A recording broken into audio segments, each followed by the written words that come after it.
見たんだけど、芸能人のウエンツって人がイギリス留学するんだって。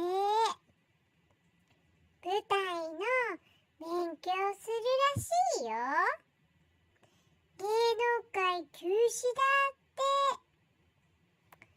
カカオちゃんもイギリスって気になるなって思ったから、ゆうちゃんとりんちゃんのママが今日広尾にあるイギリスのレストラン行くって言うから、一緒についてきちゃったの。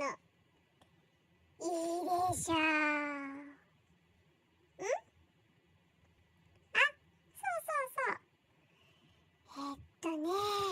実は初めての電車でちょっと緊張してるんだ。これから着いたらそのイギリスのお店のお話するね。楽しみだな。じゃあまた後でね。バイバイ。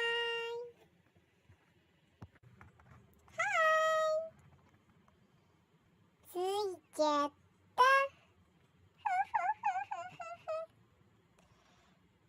このお店すごいいいかも。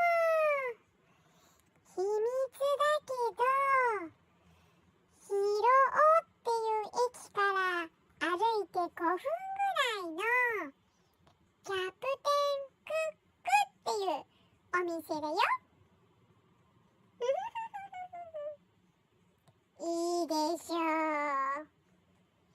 イギリスの気分満喫できちゃうかも。